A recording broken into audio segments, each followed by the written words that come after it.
Oke guys, bertemu lagi di channel Ocit Momen, YouTuber akhir zaman. Semoga saat menonton video ini kita dalam keadaan baik-baik saja, oke? Nah, di video kali ini kita akan merangkum alur cerita dari film Fistful of Vengeance. Film ini disutradarai oleh Roel Reine dan dibintangi oleh aktor-aktor keren.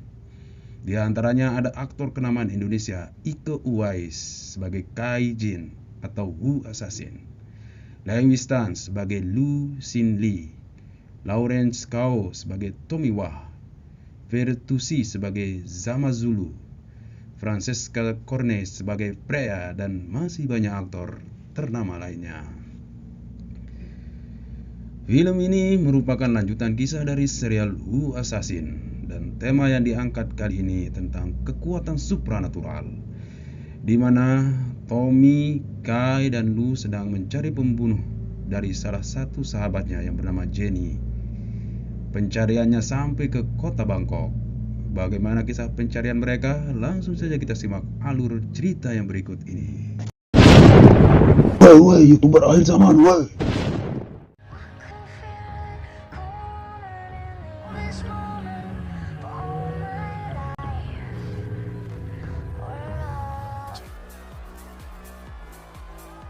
Kai Jin dan Lu Xingli baru saja tiba di sebuah klub di jantung kota Bangkok dengan mengendarai mobil mewah.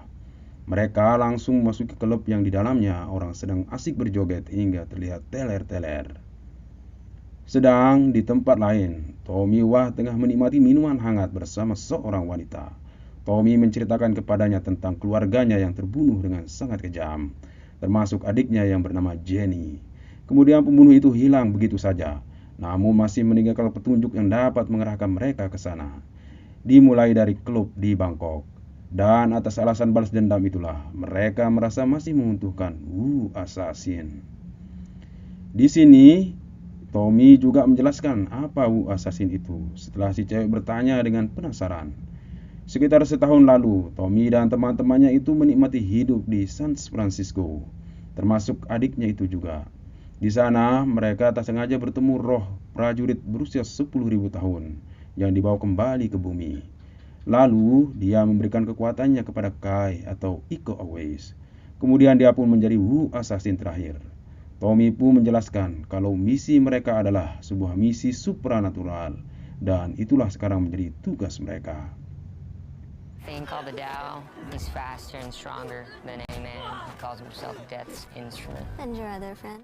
Kai dan Lu menganalisa setiap orang yang mencurigakan hingga kemudian menemukan apa yang mereka cari.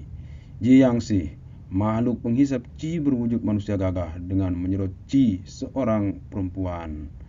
Di sana mereka pun langsung bertarung dan berhasil menghancurkan Jiangxi hingga berubah menjadi abu berterbangan.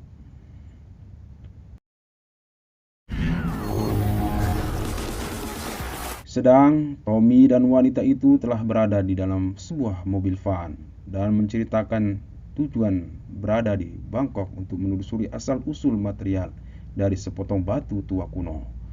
Sambil menunjukkan potongan batu itu yang menjadi mata kalungnya, Tommy mendapatkan potongan batu itu dari tangan adiknya yang sudah tewas. Sambil memberikan segelas minuman au-au, wanita itu semakin dekat dengan Tommy. Namun ternyata Tommy mengetahui minuman tersebut telah dicampur oleh racun. Tommy pun langsung menyerang wanita itu dan menusuknya dengan anak pisau hingga tewas. Sedang di klub, Kai dan Lu mendapati petunjuk yang mereka cari pada pukul 8 di situs penggalian arkeolog Kuil Silom. I guess we finally have a lead. The archaeological site is owned by this biotech. Esok harinya mereka pun berangkat menuju lokasi situs arkeolog tersebut yang ternyata dimiliki oleh miliarder biotek. Namun informasi tentangnya sangat sedikit. Walaupun demikian, akhirnya mereka berhasil juga sampai di sebuah tempat penggalian arkeolog. Di sana mereka berjumpa dengan Dr. William Pan, seseorang yang memiliki sebuah visi satu orang, satu bumi, satu planet, yang tidak hanya memandang masa depan, tapi juga ingin membentuknya.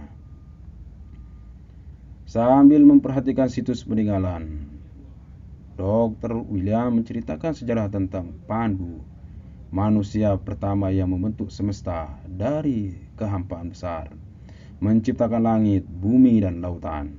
Dan setelah itu dia menjadi dewa. Lalu kekuatan membuatnya mabuk, mengancam membuat ulang dunia sesuai keinginannya.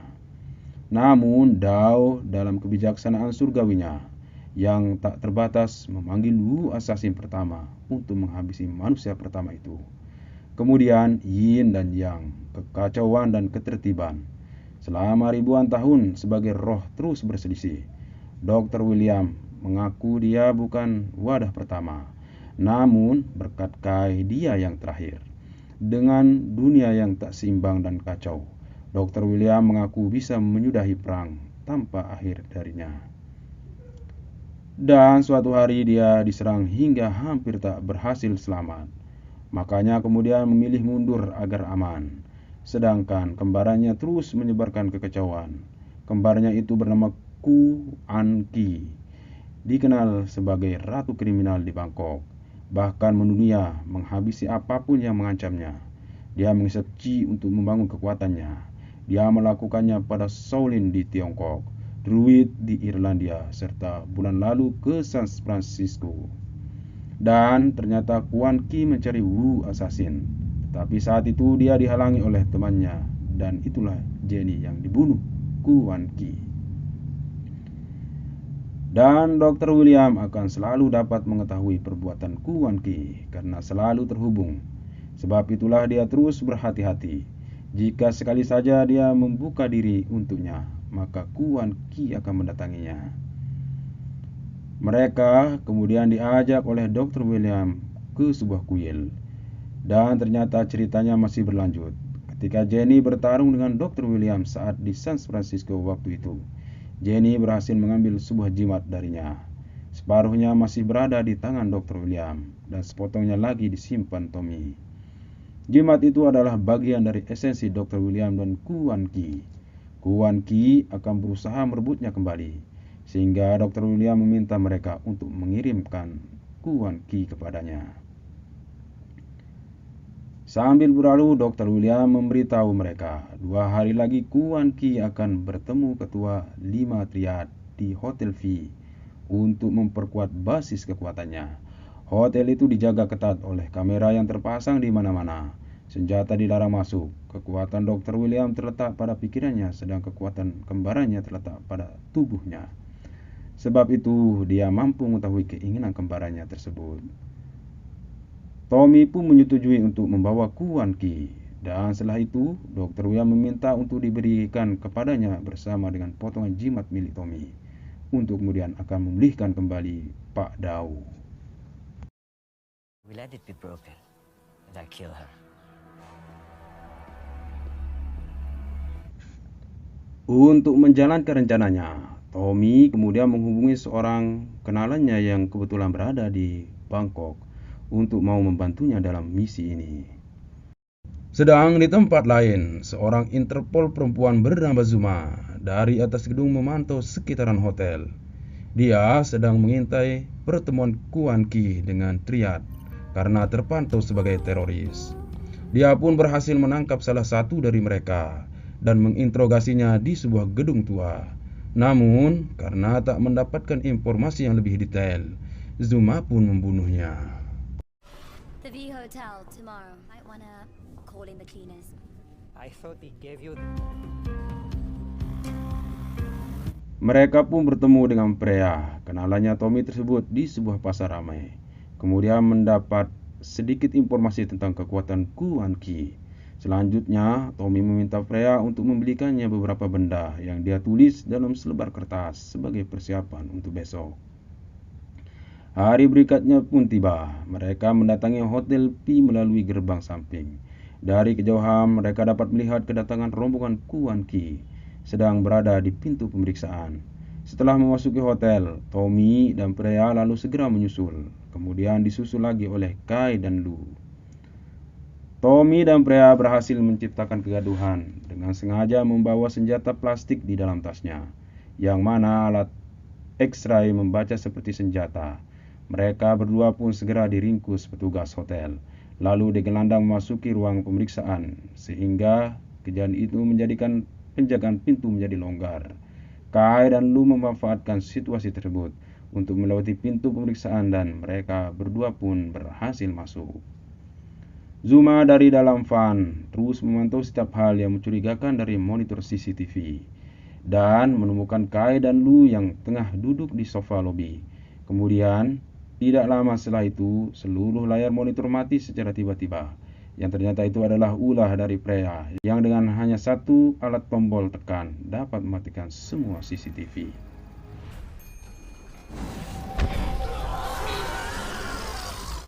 Kai dan Lu baru saja tiba di ruang pertemuan tersebut.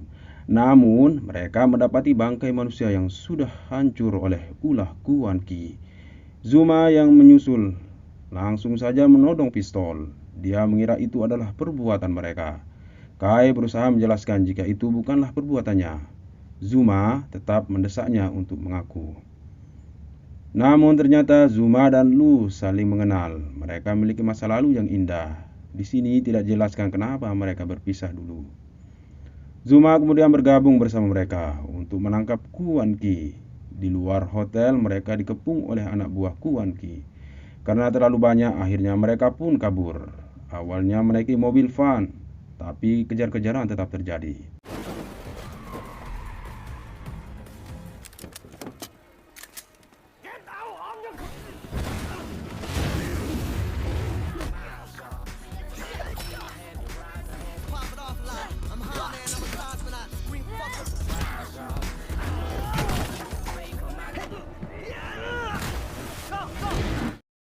Selanjutnya mereka menaiki speedboat. Setelah bersusah payah akhirnya berhasil lolos untuk sementara.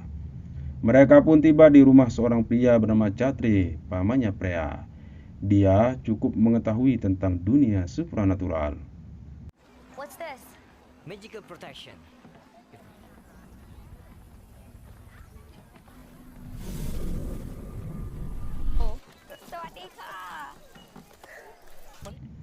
Saat berada di meja makan, Kai menanyakan kepada Chatre tentang Pangu. Chatre pun mulai menceritakan kalau Dr. William tidak sepenuhnya jujur. Dr. William dan Kuan Ki adalah kekuatan yang berlawanan, Yin dan Yang. Tapi mereka tidak saling bertentangan. Mereka dua bagian dalam satu kesatuan. Mereka bekerja dalam harmoni sepanjang kelahiran, kehidupan, kematian, dan kelahirannya kembali mereka. Untuk satu tujuan, kembali menjadi Pangu. Sebagai manusia pertama, dengan kekuatan mereka akan membuat ulang dunia sesuai dengan keinginannya. Dan setelah Dao rusak, mereka memiliki kesempatan itu lagi. Cara mereka melakukan semuanya dengan memanfaatkan Qi dari orang yang membelah mereka. Itulah Wu Assassin, di mana keduanya memiliki sepotong esensi lama mereka. Itulah satu-satunya entitas yang mereka punya.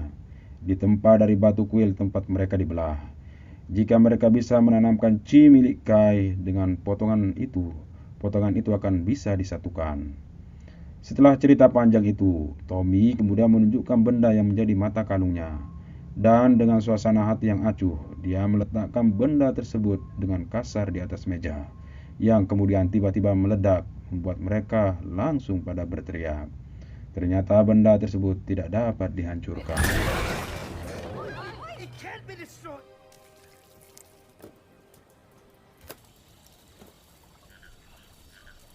Di bawah sebuah pohon rindang, Prea menceritakan kepada Tommy kisah tragis kematian orang tuanya. Dia begitu kalut, Tommy pun berusaha menenangkannya. Suasana malam menggodanya untuk ehem. To bring my family back. I'm all alone. Ketika telah berpisah, Prea menuju ruang istirahat Tommy. Namun, Prea tiba-tiba mendapati pesan singkat dari nomor tak dikenal. Bertuliskan, "Aku punya penawaran untukmu. Kau tahu apa yang bisa kuberikan? Aku bisa mengembalikan mereka." Hal itu berhasil membuat Prea tergoda. Kemudian mengikuti instruksi untuk segera keluar dari sekitaran rumah tersebut. Ketika Telah tiba di gerbang, langsung saja dia seperti masuk ke alam berbeda. Di alam tersebut, dia berjumpa dengan Dr. William dan Kuan Ki, yang kemudian menjanjikan kepada Freya kalau mereka bisa membuatnya ulang seperti kemauan Freya. Dan Pangu adalah segalanya. Di sana juga Freya bertemu dengan keluarganya. Mereka bisa bersama lagi selamanya, asal Freya mau membantunya untuk mendapatkan chi milik Wu Assassin. Bujukan itu membuat Freya menjadi tergoda. Ketika tersadar dari alam itu, Freya pun mencabut ajimat penghalang roh-roh untuk memasuki area tersebut yang tergantung di tiang gerbang. Kemudian menuju kamar Tommy yang tengah tertidur pulas dan mencuri kalungnya itu. Assassin. We'll stop him.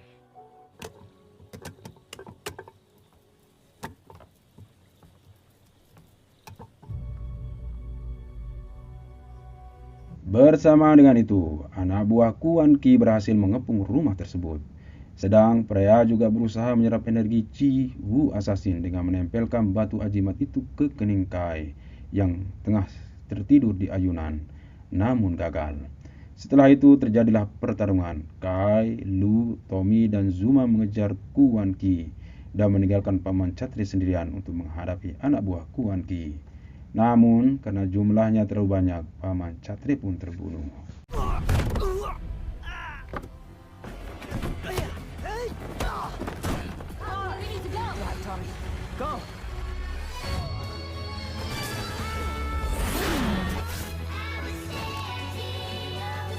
Dalam perjalanan pengejarannya, Tommy mengingat ketika berada di Quilpan, dia melihat simbol pemisahan itu pada foto pabrik di lokasi penggalian yang lain, yang ternyata dari situlah asal batu tersebut. Mereka pun langsung ke sana, dan untuk menyelesaikan penyatuan tersebut, mereka butuh energi Wu Assassin. Mereka pun tiba di tempat yang dimaksud. Betul saja, untuk melumpuhkan anak buah Kuan Ki, mereka meledakkan beberapa bangunan. Sedang di dalam, tepat di lokasi di mana Wu Assassin memisahkan Yin dan Yang, tengah terjadi ritual penyatuan batu ajimat. With all living things.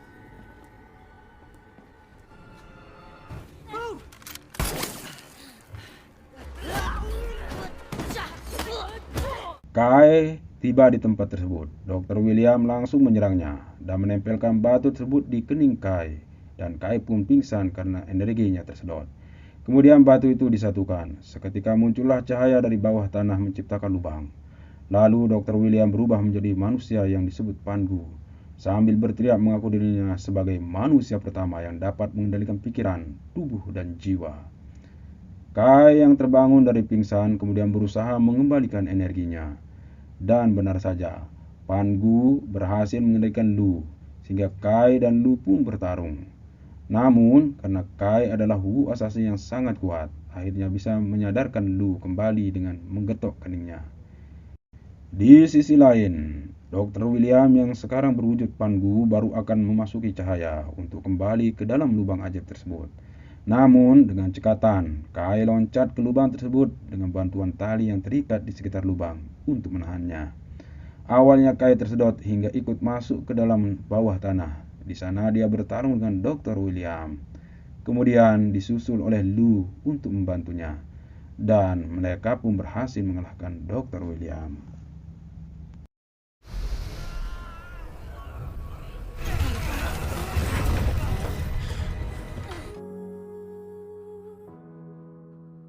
Setelah kejadian itu, mereka kemudian berlibur di sebuah pantai untuk menikmati kemenangannya dan perayaan sederhana untuk Jenny.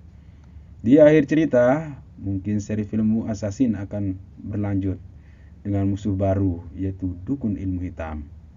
Kita tunggu saja ya film berikutnya.